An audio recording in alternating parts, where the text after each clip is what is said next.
Hello mga beshi, magluluto po tayo ng pansit, bihon at saka kanton. Bali, imimix po natin sila mga beshi or i-combine. Nagisa na po tayo ng bawang at sibuyas, tapos po mga beshi ko, naglagay po tayo ng pinakulong atay. Ayan, igigisa po natin siya mga beshi para hindi po siya malansa. Ayan. After po niyan ng mekos-mekos na yan mga beshi, ire-ready naman po nating ilalagay din yung ating pinakulong hinimay na pitso ng manok mga beshi. Ayan. Ibubuhos po natin lahat yung ating pitso ng manok.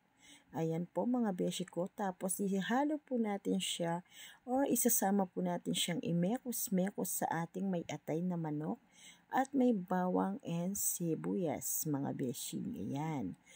Halo-halo lang, mekos-mekos lang mga beshi. Tapos po naglagay po tayong black pepper or powdered paminta mga beshi. Tapos po naglagay po tayong dalawang nor shrimp mga beshi ko.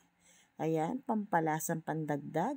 And then ayan po, naglagay po tayong oyster sauce. Hindi ko po namalayan, naubos na po naman bago na video yung ating battle ng oyster sauce mga beshi. Nasimot po siya ng gusto. Tapos po, imemekos-mekos po muna natin siya ng konti, mga beshi ko, bago po natin lagyan ng tubig po, mga beshi. Ayan, ilagyan na po natin siya ng tubig. Papakuluan po natin yung tubig na yan, mga beshi, bago po natin lagay yung ating sayote, mga beshi. Ayan, sayote po yan. Ayan, binuhos po muna natin yung ating sayote mga beshi. Pag nahapok na po yung ating sayote, doon po natin lalagay yung carrots. Ayan. Lalagay na rin po natin yung ating carrots dahil po almost half cook na po yung ating sayote mga beshi. And then mga beshi, papakuluan po natin yan. Tapos lalagay po natin yung ating repolyo. Ayan mga beshi ko. And then, memekos-mekos din po natin siya mga beshi para po maluto po ng half cook yung ating repolyo. Tapos po mga beshi, after po niyang maluto ng ating mga pinaglalagay na gulay, ang gagawin po natin is maghihiwalay po tayo. Magsiset aside po natin na gagamit po tayong may salaan para po hindi sumama yung liquid or sabaw na pampalasa sa ating bihon and kanton mga beshi.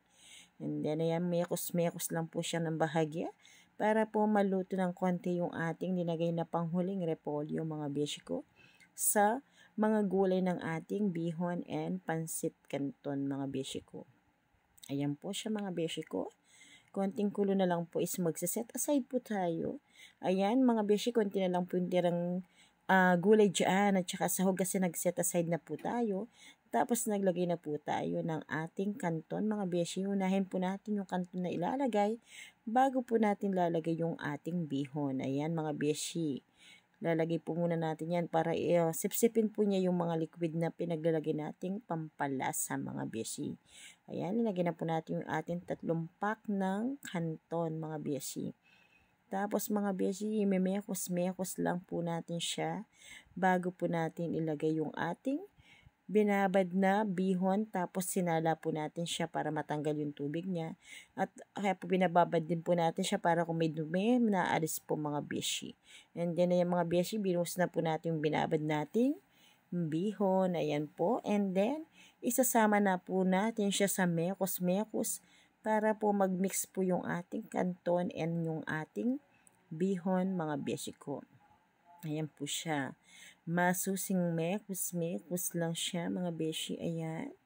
Para po sipsipin po nila yung liquid na pinaglalagay nating pampalasa sa ating pansit bihon and pansit canton gisado mga beshi ko. Ayan po. Tapos po yung sinet aside po nating hiniwalay na mga gulay, mga beshi, yan nilagay na po natin sa ating talyasin na may bihon at saka may kanton. Pero mayroon pa rin po tayong nakaseparado para po sa pantopping sa ating mga tab order ng ating bihon at ng ating pansit canton mga beshi. Hindi po natin tinipid sa sangkap mga beshi. Tignan nyo naman mga beshi kung dami niyang sahog. And then maliban pa dyan mga beshi, yung mga tab order po natin, pagkasalin po niyang nasa talyasi, i-arrange po natin ng naka-tab order, pero lalagyan pa rin po natin siyang another toppings na sinet aside po natin na may gulay, na may atay ng manok, na may pitso ng manok. Ayan mga beshi. Tignan nyo po yung atin sa talyasi. Kung makita nyo po, masahog na, pero ayan, naglagay pa rin po tayo maraming sahog sa ating taas ng ating mga tab order mga beshi ko. Ayan. Tignan nyo naman po mga beshi, hindi po yan tipid. At saka po pag na-receive ng ating customer, full tab po yan. Sa video lang po nakikita parang hindi full tab. Pero full tab po yan, size 1000 ml tab po ng ating tab na mga bihon and pansit canton mga beshi ko. Ayan. Yung isang tab po na yan, kung hindi po masyadong matakaw yung kumakain, good for 2 person na po yan or 2 packs na po sa isang tab mga beshi.